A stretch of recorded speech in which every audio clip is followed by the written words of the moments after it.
जय श्री कृष्णा मेरे प्यारे दोस्तों। ओम नमः शिवाय।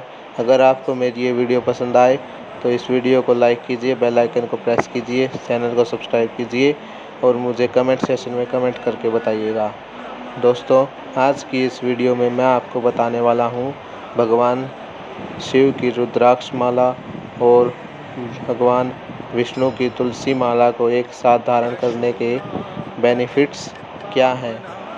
क्या हम इन दोनों माला को एक साथ धारण कर सकते हैं या इन्हें अलग अलग धारण करना चाहिए और इनको किस प्रकार धारण करना चाहिए जिससे हमारे जीवन को लाभ और अत्यंत ही शुभ जीवन हो। तो चलिए आज की वीडियो को शुरू करते हैं। राधे राधे। भगवान शिव की रुद्राक्ष माला या भगवान विष्णु की तुलसी माला हो, दोनों ही मालाओं को मनुष्य के जीवन में एक दिव्य औषधि के रूप में माना जाता है, जिसका बहुत अधिक ही लाभ और बहुत अधिक ही सुखी जीवन प्राप्त होता है। चलिए बताता हूँ। सबसे पहले मैं बात करता हूँ रुद्राक्ष की माला का। जी हाँ, भगवान शिव की रुद्राक्ष माला को उनका साक्षात प्रतीक माना जाता है। कहा जाता है कि इसे धारण करने वाला मनुष्य सुख समृद्धि का स्वामी होता है, किंतु इसे ऐसे ही नहीं धारण किया जाता, इसे भी पूरे नित्य नियम के साथ धारण करना पड़ता है। सबसे पहले नियम के अनुसार मनुष्य इसे अपने कंठ में धारण कर सकता है। अगर वह 8 दानों वाली माला को धारण करता है तो उसे अश्वमेध यज्ञ के दान के बराबर प्राप्ति होती है। इस माला को धारण करने वाले को कैलाश की प्राप्ति होती है। एक मुखी रुद्राक्ष की माला को शिव का प्रतीक माना जाता है। अगर कोई मनुष्य इसे धारण करता है तो उसे भाग्य की प्राप्ति होती है। 2 मुखी रुद्राक्ष माला संपूर्ण देवी देवताओं का मिला जुला रूप होती है। 3 मुखी रुद्राक्ष माला पहनने से कन्या हत्या का पाप नहीं लगता है। 4 मुखी रुद्राक्ष माला पहनने से नर हत्या का पाप समाप्त होता है। 5 मुखी पहनने से अभक्ष्याभक्ष्य और अगमयागमन जैसे अपराधों से मुक्ति मिलती है और इंसान का जीवन सफल होता है। और अब मैं आपको बताता हूँ कि तुलसी माला का हमारे पूर्ण जीवन में क्या महत्व है। तुलसी पूजा हमारे हिंदू धर्म में कई युगों से चली आ रही है। यह पूजा सतयुग के समय से चली आ रही है। चलिए जानते हैं। एक कथा के अनुसार माना जाता है कि शिवांश जलंधर, जो कि महादेव का अंश था, वह अत्यंत ही ताकतवर था। उसने देवराज इंद्र को भी पराजित कर दिया था और उसे इस ताकत का अहम हो गया था। तब वह भगवान शिव को भी चुनौती दे चुका था। माना जाता है कि उसकी ताकत का संपूर्ण अंश उसकी पत्नी वृंदा में था, क्योंकि जब जब वृंदा अपनी पूजा को संपूर्ण करती थी तो असुरराज जलंधर को ताकत मिलती थी। कहा तो यह भी जाता है कि एक बार जब भगवान शिव और जलंधर में युद्ध हो रहा था, उस समय वृंदा अपनी पूजा संपूर्ण करना चाहती थी और उसने यह कथन कहकर जलंधर को भेजा था, किंतु उसकी पूजा में विघ्न डलवाने के लिए सभी देवता भगवान विष्णु के पास गए और भगवान विष्णु ने जलंधर का रूप लेकर उसकी पूजा में विघ्न डाला। उसके पश्चात वृंदा ने क्रोध में आकर भगवान विष्णु को श्राप दिया और फिर उसके पश्चात अपना देह त्याग दिया, किंतु भगवान विष्णु ने वह श्राप स्वीकार करके वृंदा को अपने साथ तुलसी के रूप में पूजित होने का वरदान दिया।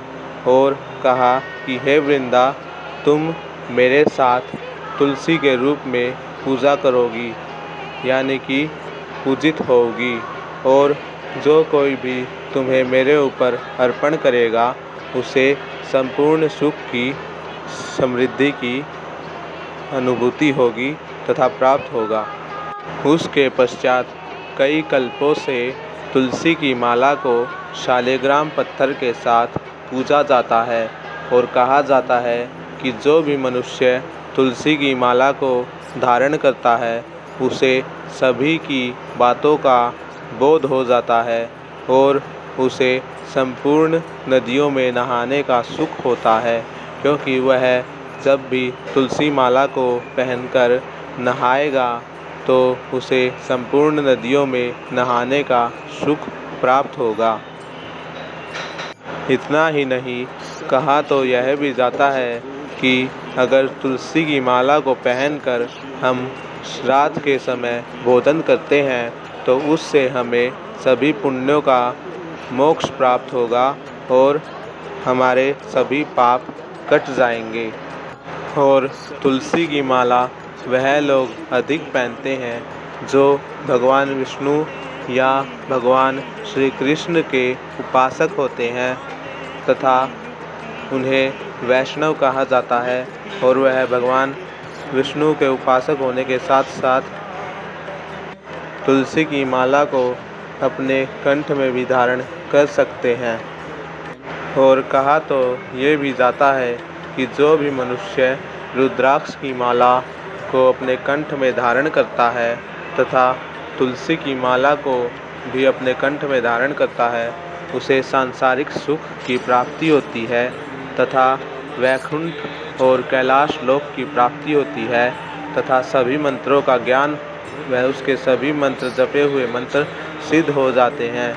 इसी कारण कहा जाता है कि भगवान शिव और भगवान विष्णु की आराधना करते समय रुद्राक्ष और तुलसी माला का जाप अवश्य करना चाहिए और इन्हें अपने कंठों में धारण भी करना चाहिए। जो कोई भी मनुष्य रुद्राक्ष की माला या तुलसी की माला धारण करता है उसे अपने जीवन में 5 नियम अपनाने चाहिए। जी हाँ, इन दोनों मालाओं के 5 नियम हैं। पहला नियम है कि जो भी मनुष्य रुद्राक्ष की माला धारण करेगा उसे तुलसी की माला धारण नहीं करनी है, और जो भी मनुष्य तुलसी की माला धारण करेगा उसे रुद्राक्ष की माला नहीं धारण करनी है। और दूसरा नियम है, जो भी मनुष्य इन दोनों मालाओं को धारण करता है उसे सात्विक भोजन अर्थात शाकाहारी भोजन खाना होगा और नित्य नेम से इसका जाप करते रहना होगा और अपने स्वभाव में बदलाव लाना होगा। जी हाँ, दूसरा नियम यह है कि जिस भी मनुष्य ने तुलसी की माला या फिर रुद्राक्ष की माला को धारण किया है वह इसे बार बार नहीं उतार सकता, क्योंकि अगर हम तुलसी की माला या रुद्राक्ष की माला को बार बार उतारते हैं तो इससे उनका अपमान होता है। तीसरा नियम यह है कि जो भी मनुष्य रुद्राक्ष की माला या तुलसी की माला को धारण करता है उसे उन दोनों मालाओं को धारण करने से पहले उनको गंगा जल से अच्छी तरह से धोकर उनका शुद्धिकरण करना होगा। तत्पश्चात उन दोनों मालाओं में से किसी एक को धारण करना होगा। चौथे नियम के अनुसार यदि आप तुलसी की माला या रुद्राक्ष की माला को कंठ में धारण नहीं कर सकते तो आप इन्हें दाएं हाथ में धारण कर सकते हैं, एक तरह से ब्रेसलेट की तरह। किंतु जब आप कोई कार्य कर रहे हों तो इन्हें उतार देना उचित होगा और फिर से इन्हें गंगा जल से धोकर और अच्छी तरह से धोकर धारण करना सही होगा।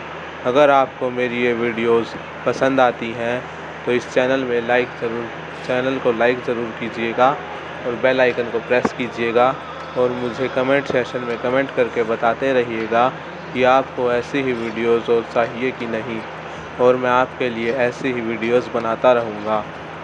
धन्यवाद। राधे राधे। ओम नमः शिवाय।